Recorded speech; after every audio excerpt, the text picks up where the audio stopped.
48 Laws of Power. Law 11. Learn to keep people dependent on you. Judgment. To maintain your independence, you must always be needed and wanted. The more you are relied on, the more freedom you have. Make people depend on you for their happiness and prosperity, and you have nothing to fear. Never teach them enough so that they can do without you. Transgression of the law. Sometime in the Middle Ages, a mercenary soldier, a condottiere, whose name has not been recorded, saved the town of Siena from a foreign aggressor. How could the good citizens of Siena reward him? No amount of money or honor could possibly compare in value to the preservation of a city's liberty. The citizens thought of making the mercenary the lord of the city, but even that, they decided, wasn't recompense enough. At last one of them stood before the assembly called to debate this matter and said, "Let us kill him and then worship him as our patron saint." And so they did. The Count of Carmagnola was one of the bravest and most successful of all the condottieri. In 1442, late in his life, he was in the employ of the city of Venice, which was in the midst of a long war with Florence. The Count was suddenly recalled to Venice. A favorite of the people, he was received there with all kinds of honor and splendor. That evening, he was to dine with the Doge himself, in the Doge's palace. On the way into Die Palace, however, he noticed Die Guard was leading him in a different direction from usual. Crossing the famous Bridge of Sighs, he suddenly realized where they were taking him to Die Dungeon. He was convicted on a trumped-up charge, and the next day in the Piazza San Marco, before a horrified crowd who could not understand how his fate had changed so drastically, he was beheaded. Interpretation. Many of the great condottieri of Renaissance Italy suffered die same fate as the patron saint of Siena and the Count of Carmagnola. They won bat after battle for their employers only to find themselves banished, imprisoned, or executed. The problem was not ingratitude, it was diet. There were so many other condottieri as able and valiant as Die were. They were replaceable. No Diem was lost by killing Diem. Meanwhile, the older among them had grown powerful themselves, and wanted more and more money for their services. How much better, then, to do away with them and hire a younger, cheaper mercenary. That was the fate of the Count of Carmagnola, who had started to act impudendi and independendi. He had taken his power for granted without making sure that he was truly indispensable.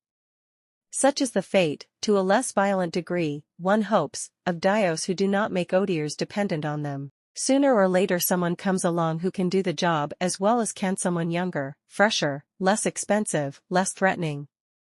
Be die only one who can do what you do, and make the fate of dios who hire you so entwined with yours that they cannot possibly get rid of you. Otherwise, you will someday be forced to cross your own Bridge of Sighs. 2 horses were carrying 2 loads. The route horse went well, but the rear horse was lazy. Men began to pile the rear horse's load on the front horse, when they had transferred it all. The rear horse found it ease of going, and he said to the front horse, "Toil and sweat. The more you trv, the more Von have to suffer. When they've reached the tavern, should I fodder 2 horses when I food at once, and cut the throat of the other, at least I shall have the hide." And so he did. Observance of the law. When Otto von Bismarck became a deputy in Die Prussian Parliament in 1847, he was 32 years old and without an ally or friend. Looking. Ink cat that walkie, in 12/1 SI. 1.1. Then the woman laughed and set the cat a bowl of the warm well milk and said, "Oh cat, you are as clever as a man, but remember that your bargain was not made with the man or the dog, and I do not know what they will do when they come home." "What is that to me?" said the cat. "If I have my place in the cave by the fire and my warm white, not care what the man or the dog can do." And from that day to this, best beloved, 3 proper men out of 5 will always throw things at a cat whenever they meet him, and all proper dogs will chase him up a tree. But the cat keeps his side of the bargain too. He will kill mice, and he will be kind to babies when he is in the house, just as long as they do not pull his tail too hard.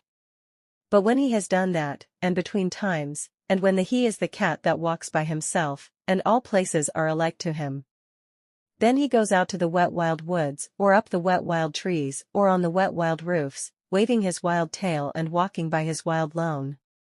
Just So Stories, Rudyard Kipling, 1865–1936. Around him, he decided that the side to ally himself with was not the Parliament's liberals or conservatives, not any particular minister, and certainly not the people. It was with the king, Frederick William IV. This was an odd choice to say the least, for Frederick was at a low point of his power. A weak, indecisive man, he consistently gave in to the liberals in Parliament. In fact, he was spineless, and stood for much that Bismarck disliked, personally and politically. Yet Bismarck courted Frederick night and day. When other deputies attacked the king for his many inept moves, only Bismarck stood by him. Finally, it all paid off. In 1851 Bismarck was made a minister in the king's cabinet. Now he went to work. Time and again, he forced the king's hand, getting him to build up military, to stand up to the liberals, to do exactly as Bismarck wished. He worked on Frederick's insecurity about his manliness, challenging him to be firm and to rule with pride. And he slowly restored the king's powers until die monarchy was once again the most powerful force in Prussia. When Frederick died, in 1861, his brother William assumed the throne. William disliked Bismarck intensely and had no intention of keeping him around. But he also inherited the same situation his brother had, enemies galore, who wanted to nibble his power away. He actually considered abdicating, feeling he lacked the strength to deal with this dangerous and precarious position. But Bismarck insinuated himself once again. He stood by the new king, gave him strength, and urged him into firm and decisive action. The king grew dependent on Bismarck's strong-arm tactics to keep his enemies at bay, and despite his antipathy toward the man, he soon made him his prime minister.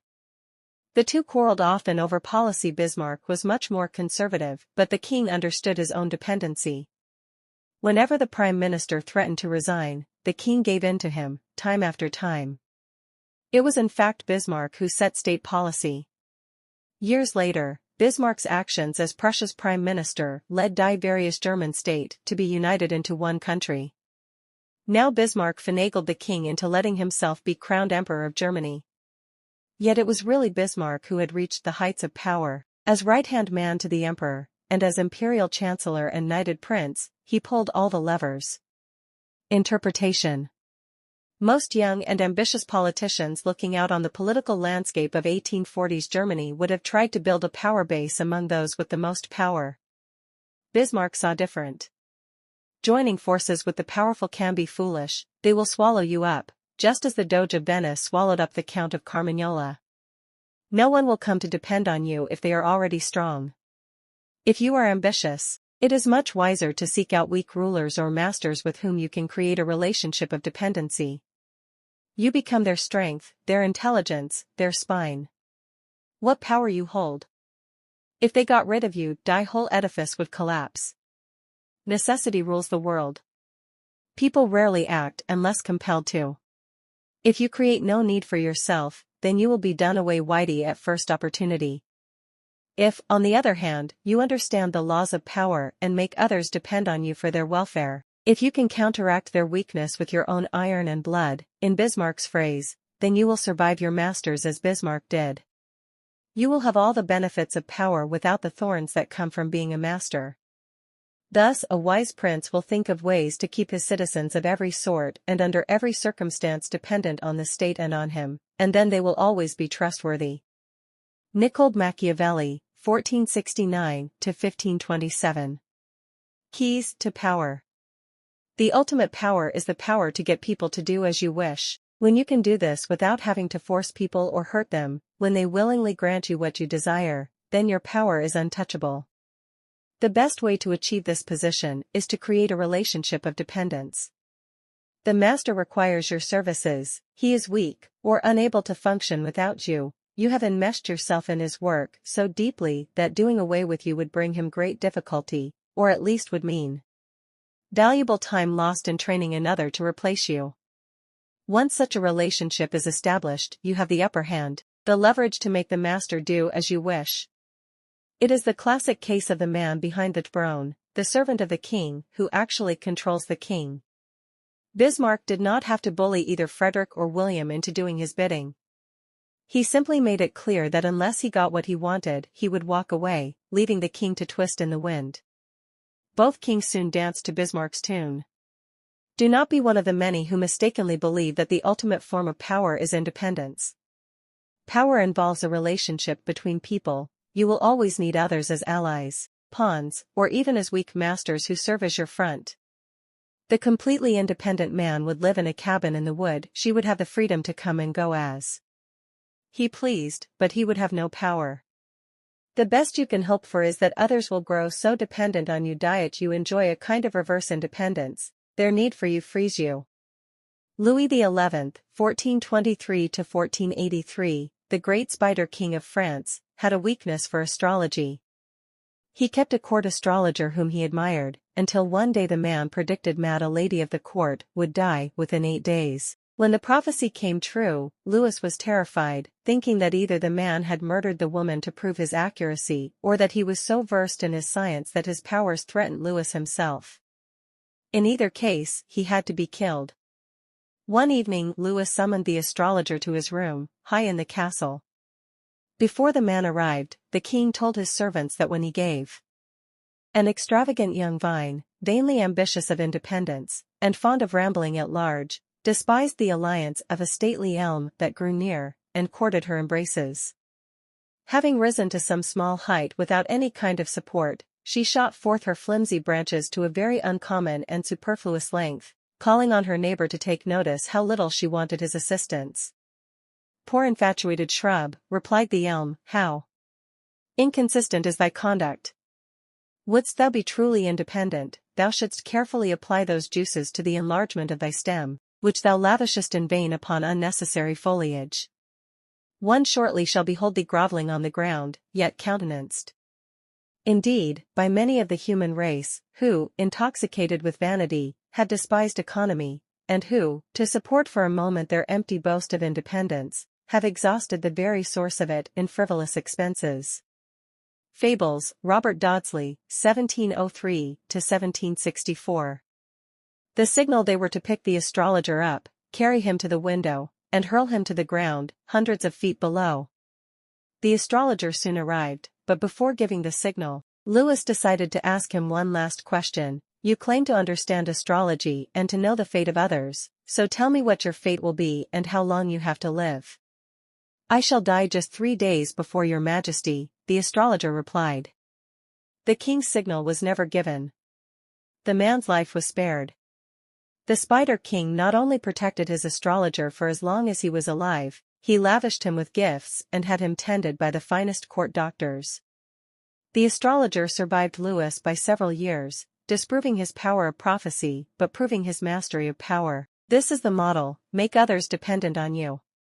To get rid of you might spell disaster, even death, and your master dares not tempt fate by finding out. There are many ways to obtain such a position.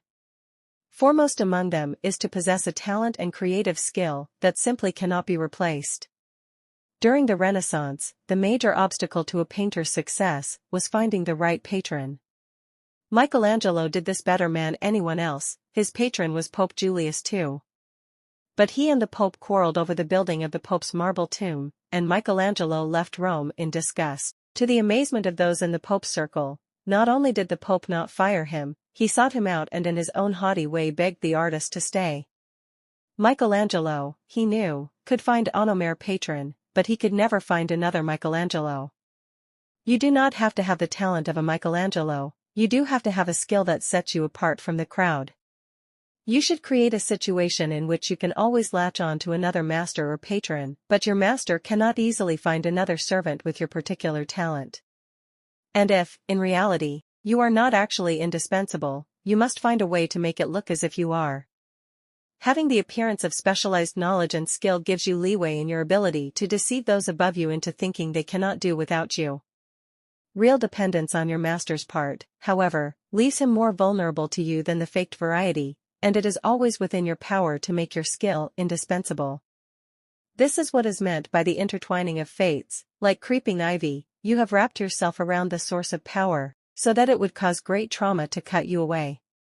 And you do not necessarily have to entwine yourself around the master, another person will do, as long as he or she too is indispensable in the chain.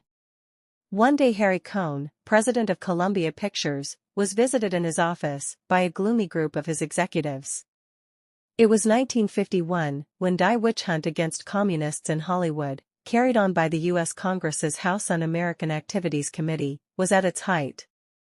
The executives had bad news. One of their employees, the screenwriter John Howard Lawson, had been singled out as a communist. They had to get rid of him right away or suffer the wrath of me committee. Harry Cohn was no bleeding-heart liberal. In fact, he had always been a die-hard Republican. His favorite politician was Benito Mussolini, whom he had once visited, and whose framed photo hung on his wall. If there was someone he hated, Cohn would call him a communist bastard. But to the executives' amazement, Cohn told them he would not fire Lawson. He did not keep the screenwriter on because he was a good writer. There were many good writers in Hollywood. He kept him because of a chain of dependence. Lawson was Humphrey Bogart's writer and Bogart was Columbia's star. If Cohn messed with Lawson, he would ruin an immensely profitable relationship. That was worth more than the terrible publicity brought to him by his defiance of the committee. Henry Kissinger managed to survive the many bloodlettings that went on in the Nixon White House, not because he was the best diplomat Nixon could find. There were other fine negotiators, and not because the two men got along so well. They did not. Nor did they share their beliefs, and he entrenched himself in so many areas of the political structure that to do away with him would lead to chaos. Michelangelo's power was intensive, depending on one skill, his ability as an artist. Kissinger's was extensive. He got himself involved in so many aspects and departments of the administration that his involvement became a card in his hand.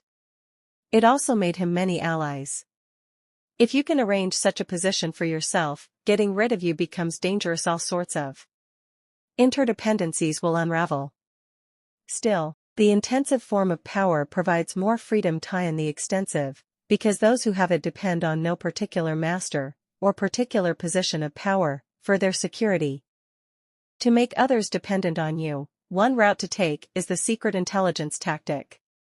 By knowing other people's secrets, by holding information that they wouldn't want broadcast, you seal your fate with theirs. You are untouchable. Ministers of secret police have held this position throughout the ages. Hate can make or break a king, or, as in the case of J. Edgar Hoover, a president. But the role is so full of insecurities and paranoia that the power it provides almost cancels itself out. You cannot rest at ease, and what good is power if it brings you no peace? One last warning: do not imagine that your master's dependence on you will make him love you. In fact, he may resent and fear you. But, as Machiavelli said, it is better to be feared than loved. Fear you can control, love, never. Depending on an emotion as subtle and changeable as love or friendship will only make you insecure. Better to have others depend on you out of fear of the consequences of losing you than out of love of your company. Image: vines with many thorns. Below, the roots grow deep and wide. Above, the vines push through bushes, entwine themselves around trees and poles and window ledges. To get rid of them would cost such toil and blood, it is easier to let them climb. Authority: make people depend on you. More is to be gained from such dependence than courtesy. He who has slaked his thirst, immediately turns his back on the well, no longer needing it. When dependence disappears, so does civility and decency, and then respect. The first lesson which experience should teach you is to keep hope alive but never satisfied, keeping even a royal patron ever in need of you. Balthasar Gracian, 1601–1658. Reversal: the weakness of making others depend on you is that you are in some measure dependent on them. But trying to move beyond that point means getting rid of those above you. It means standing alone, depending on no one. Such is the monopolistic drive of a J.P. Morgan or a John D. Rockefeller to drive out all competition, to be in complete control. If you can corner the market, so much the better. No such independence comes without a price. You are forced to isolate yourself. Monopolies often turn inward and destroy themselves from the internal pressure. They also stir up powerful resentment, making entire enemies bond together to fight them. The drive for complete control is often ruinous and fruitless. Interdependence remains die law, independence a rare and often fatal exception. Better to place yourself in a position of mutual dependence, then, and to follow this critical law ratfire, Dian look for its reversal. You will not have die unbearable pressure of being on top, and die master above you will in essence be your slave, for he will depend on you.